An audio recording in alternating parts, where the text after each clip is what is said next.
नमस्कार दोस्तों, DElEd fourth semester math online class में आपका स्वागत है। मैं आपको इसके पहले त्रिकोणमिति के बारे में बता चुका हूँ, पढ़ा चुका हूँ। आज हम आपको पढ़ाएंगे केंद्रीय प्रवृत्ति की मापें। केंद्रीय प्रवृत्ति की मापें यानी कोई भी आंकड़ा दिया हो उसको हम कैसे व्यवस्थित करेंगे, उसकी गणना कैसे करेंगे, समझ। तो केंद्रीय प्रवृत्ति की मापें, सबसे पहले केंद्रीय प्रवृत्ति की मापें होती क्या है, इसे केंद्रीय प्रवृत्ति की मापें हम किसे कहते हैं। यानी किसी दिए गए आंकड़ों में से आंकड़ों को सुव्यवस्थित या गणना करने की प्रक्रिया को केंद्रीय प्रवृत्ति की मापें कहते हैं। पुनः एक बार देख लीजिए, किसी दिए गए आंकड़ों में से आंकड़ों को सुव्यवस्थित या गणना करने की प्रक्रिया को केंद्रीय प्रवृत्ति की मापें कहते हैं। यानी केंद्रीय प्रवृत्ति की मापें किसी दिए गए आंकड़ों में से आंकड़ों को सुव्यवस्थित या गणना करने की प्रक्रिया को ही हम केंद्रीय प्रवृत्ति की मापें कहते हैं। अब केंद्रीय प्रवृत्ति की मापों को हम तीन तरह से ज्ञात करते हैं। पहला समानांतर माध्य जिसे हम मीन कहते हैं, दूसरा माध्यिका जिसे मीडियन कहते हैं, तीसरा बहुलक जिसे मोड कहते हैं। अब इन्हीं तीन के बारे में हमको समानांतर माध्य, माध्यिका और बहुलक के बारे में पढ़ना है। तो केंद्रीय प्रवृत्ति की मापों को हम तीन तरह से ज्ञात कर सकते हैं। पहला समानांतर माध्य, दूसरा माध्यिका, तीसरा बहुलक। यानी पहले को मीन कहते हैं, दूसरे को मीडियन कहते हैं और तीसरे को मोड कहते हैं।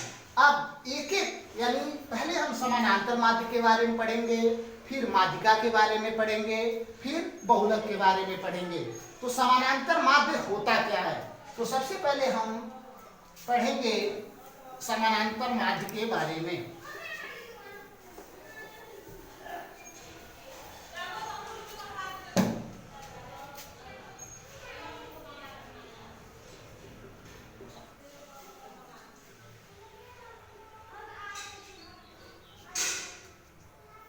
समानांतर माध्य या जिसको हम कहते हैं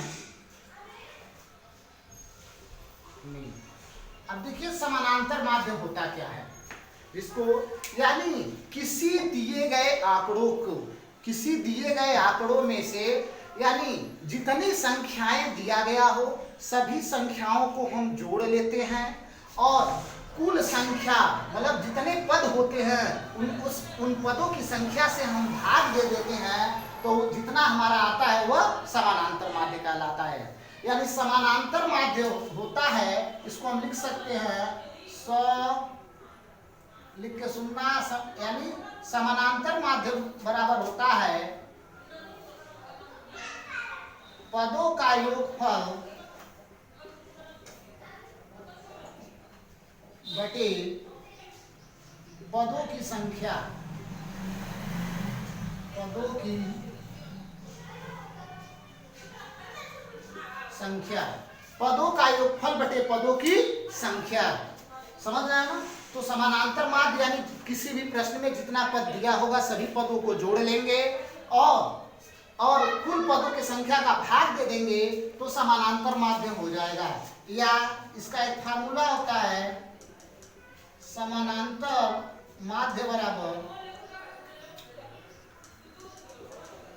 सिग्मा x बटे n, जहां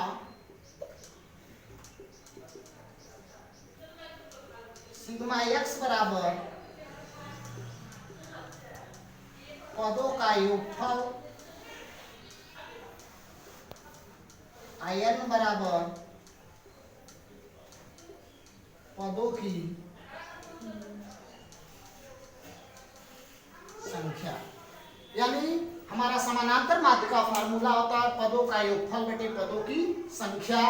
यानी या इसको लिख सकते हैं समानांतर माध्य बराबर सिग्मा x, इसको पढ़ते हैं सिग्मा x बटे n, जहां सिग्मा x को पदों का योगफल और n पदों की संख्या होता है। अब इस पर हम एक उदाहरण लेकर के आप लोगों को बताते हैं समानांतर माध्य कैसे निकलेगा। जैसे कोई एग्जाम्पल ले रहे हैं, एग्जाम्पल 1, जैसे कक्षा 10 में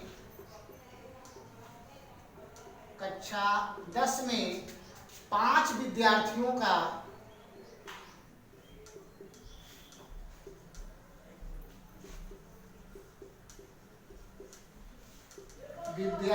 का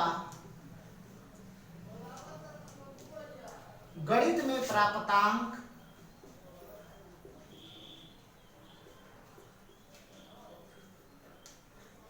55, 65, 75, 85 और 90 है,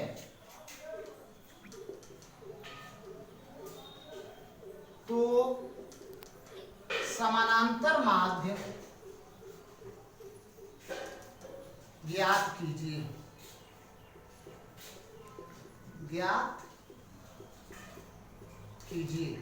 देखिए प्रश्न है, कक्षा 10 में 5 विद्यार्थियों का गणित में प्राप्तांक 55, 65, 75, 85 और 90 है, तो समानांतर माध्य ज्ञात करना है, यानी औसत माध्य भी इसको कहते हैं।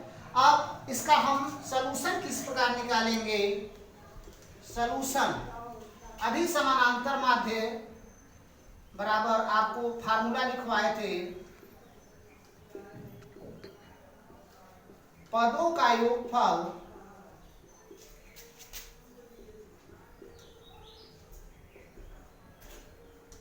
बटे पदों की संख्या। अब देखिए तब क्या हो जाएगा, यानी 55 प्लस 65 प्लस 75 प्लस 85 प्लस 90 बटे कितने पद हैं? 1, 2, 3, 4, 5। अब इसको क्या करेंगे? जोड़ लेंगे। देखिए 5, 5, 10, 5, 15, 5, 20, 20 को 0 हासिल 2, 9, 2, 11, 11, 8, 19, 19, 7, 26, 26, 6, 26, 6 आपका हो जाएगा 32 और 32, 5 हो जाएगा 37। एक बार पुनः जोड़ लेते हैं। 9, 2 हासिल 11, 9, 2, 11, 11, 8, 19, 19, 7, 26, 26, 6, 26, 6, 32 और 5 37 बटे 5। तो फिर समानांतर माध्य, देखिए भाग दीजिए, 5 सते 35, 7 बार जाएगा, 5 सते 35, 2 0, कितना बढ़ जा रहा है? 37 में से 5 घटाए भाग देंगे तो 37 में से 35 घटाएंगे तो 2, यानी 5 चौक को 20, यानी 74। एक बार हम चेक कर लेते हैं। 370 में 5 का भाग दे रहे हैं 7 बार, 5 सते 35, 2 0, 5 चौक को 20, यानी हमारा कितना आ गया समानांतर माध्य? 74। यानी कक्षा 10 में 5 विद्यार्थियों का औसत माध्य हो जाएगा 74। इस प्रकार हम समानांतर माध्य निकालते हैं। देख लीजिए पदों का, यानी जितना पद दिया रहेगा सारे पदों को जोड़ लेंगे और उसके पदों कितना पद है, जैसे 1, 2, 3, 4, 5, इसका भाग दे देंगे तो समानांतर माध्य हमको ज्ञात हो जाएगा। चलिए दूसरा एग्जाम्पल लेते हैं।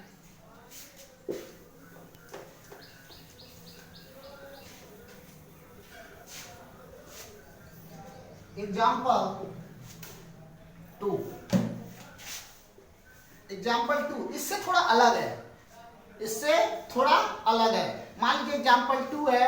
मान लीजिए एक आंकड़ों में एक दिए गए आंकड़ों का समानांतर माध्य 12 है। यदि आंकड़ा 16, 24, 36 और 14 है, 14 तथा x है, तो x का मान ज्ञात कीजिए। अब क्या करेंगे, सॉल्यूशन फार्मूला हम वही लगाएंगे, फार्मूला हम वही लगाएंगे, यानी समानांतर माध्य बराबर पदों का योगफल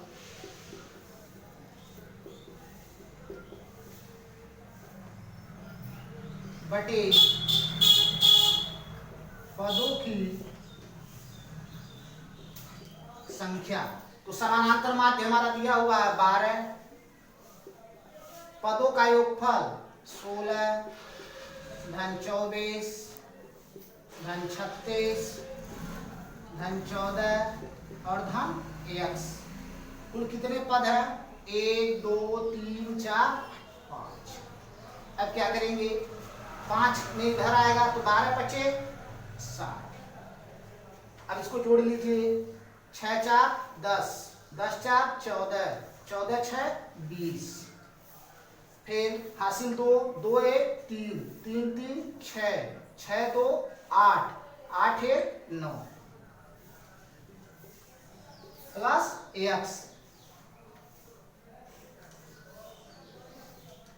प्लस x। अब देखिए, फिर 6 4 10 4 14 6 20 को 0 2 1 3 3 6 6 2 8 8 1 9 या